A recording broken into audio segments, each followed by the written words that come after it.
If you are confused by semibreves, minims, crotchets, and quavers, this is just the video for you.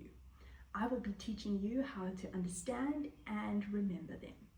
This is also a great video for aspiring musicians who would like to start understanding music from the very basics. I'm teacher Abigail, a passionate violin and music theory teacher, helping you understand music the easy way. Let's get started. Semibreves, minims, crotchets, and quavers are the names of different notes in music. Each of these notes have different values, meaning how long we play each note.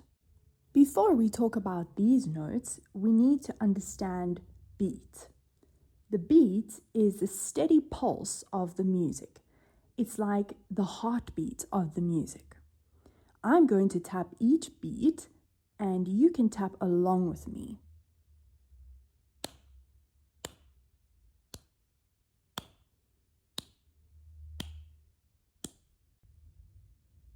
Very good. So this steady tapping is called beat. We always feel the beat first.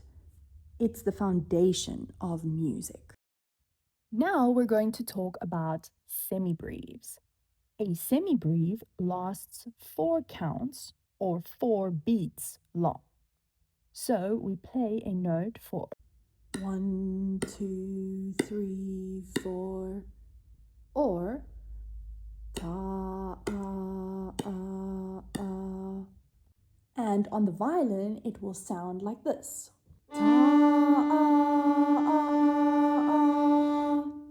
Semibreves are also called whole notes because they are the longest basic notes that you'll use in grade 1. This is how we draw a semibreve. Now let's talk about minims. A minim lasts 2 counts or 2 beats. So we will play a minim note for 1, 2, or ta, and on the violin it will sound something like this. Ta. Minims are also called half notes. They count for half of a semibreve, meaning that 2 minims can fit into 1 semibreve. And this is how we draw a minim. Next, let's move on to crotchets. A crotchet lasts 1 count or 1 beat. So we play 1 or ta, and on the violin that's going to sound like this. Crotchets are also called quarter notes. They count half of a minim, meaning that 2 crotchets can fit into 1 minim and 4 crotchets can fit into 1 semibreve. This is how we draw a crotchet. Lastly, we're going to learn about quavers. A quaver lasts half a count or half a beat. So we play T or 1 and 2 and on the violin 1 and 2 and.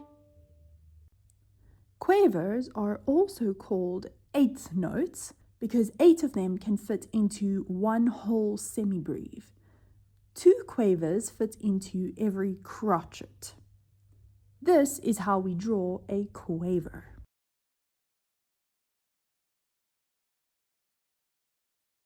When we have more than 1 quaver next to each other, we join the tails of the quavers together like so or like so, depending on how many quavers are next to each other. Alright, now I'm going to show you how all of the different note values that we just learned relate to one another using a rhythm tree. Okay, so we know that the longest note that we've just learned is a semibreve. Okay, so if we divide our semibreve up into 2 notes, we are going to get 2 minims. Okay, so 2 minims, is the same as 1 semibreve. Now, if we divide our minims into 2, we're going to get 2 crotchets for every minim that we have. So this is how our tree is going to look. Okay, so every minim is equal to 2 crotchets.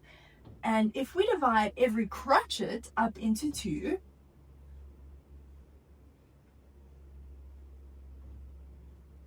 every crotchet is going to be equal to 2 quavers.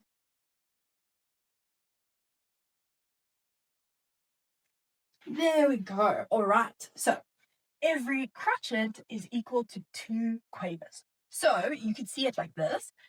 A quaver plus a quaver equals 1 crotchet. 1 crotchet plus 1 crotchet equals 1 minim. 1 minim plus 1 minim is equal to 1 semibreve. So that is how all of these notes fit very well into each other. You can even say 4 crotchets is equal to 1 semibreve, and 2 minims equal to 1 semibreve. 8 quavers is also equal to 1 semibreve. So all of these relate to each other and they all fit into each other.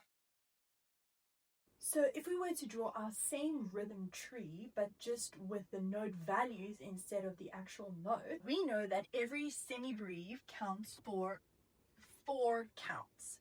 And if we divide that into 2, we're going to get 2 minims. And every minim counts 2 counts. Divide that into, we're going to get 1. 2, half of 2 is 1. And then if we divide all of those in half, we're going to get a half, another half, half, another half, 2 halves per 1 note. All right, so that's exactly the same as the notes that we just had. So every quaver is equal to a half, and there are 2 quavers in 1 crotchet, 2 crotchets in 1 minim, 2 minims in 1 semibreve. And so this is how all of them relate together as the note values and not just how the notes look. So it's all a little bit of basic maths, but at least it's not that difficult. So I hope this helped you. And what I would recommend is for you to draw your own rhythm tree, because this will really help you to understand how they all fit together and how they all relate to each other. Now let's see some real life examples of different notes in music pieces. Here you see that semibreves often appear in pieces at the end. Minims often appear in slower melodies. Crotchets are usually the main beat in most beginner pieces. And quavers give the music flow and movement. Find a piece of music and see if you can point out one of each of these notes in that piece. Now let's clap some examples together. I will say ta for each note, and I'd like you to clap all the notes. I will keep a steady beat for you for 4 counts, like this. And then we can start to clap. Here is our first exercise. Ta, ta, ta, ta. Challenge yourself a little more by pausing the video before I clap the next exercise. Try and clap the rhythm on your own and then see if it's the same as what I clap. Let's try number 2. Ta, ta, ta, ah. Well done! Now let's try number 3. T, T, T, T, T, T, T, T.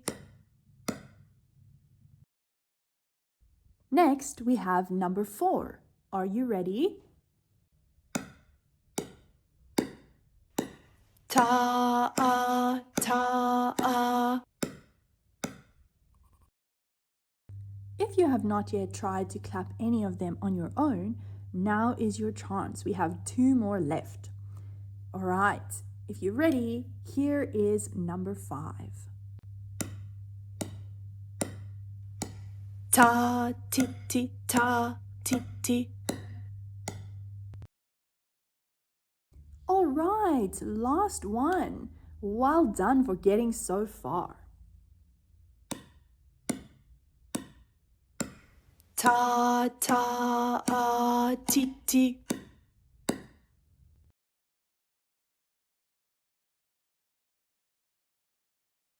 There are some common mistakes that you can avoid. Firstly, it could be quite easy to confuse minims and crotchets.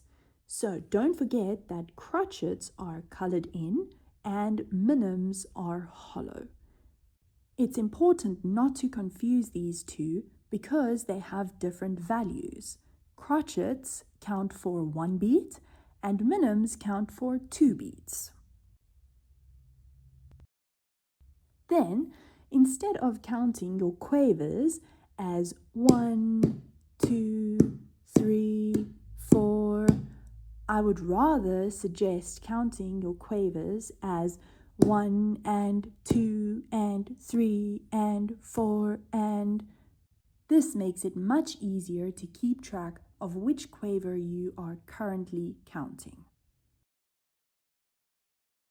Also, just because a quaver is a short note, that doesn't mean that it's always played super fast.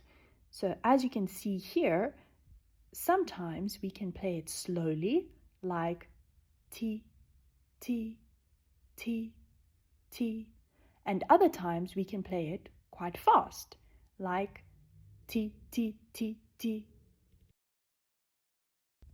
Lastly, let how the note looks tell you how much it counts. So when you see a big and empty note, you know that it counts 4 beats and it's a semibreve. When you see an empty note with a stem, you know that it counts 2 counts and it's called a minim. When you see a note that is filled in with a stem, then you know it's a crotchet and it counts for 1 beat. And when you see a note that is filled in with a stem and a tail, then you know it's a quaver that counts half a beat. A good way to remember this is the shorter a note is, the more things you have to draw. So a semibreve is very long, so you only have to draw a big circle. But a quaver is very short, and so we have to draw a circle that is filled in with a stem and a tail. Well done! You have just learned the building blocks of rhythm. Well, we just covered the first piece of the ABRSM Discovering Music Theory Grade 1 book. When you understand these 4 note values, it already makes the rest of this chapter quite easy. If you would like additional explanations and exercises, you can also check out my printable worksheets linked below. If this helped you, you're welcome to subscribe, as the next few videos will be about bar lines and time signatures, as well as the exercises in the book. I'll keep everything simple and beginner friendly so that you can be confident in your understanding and later for the exams. See you in the next video.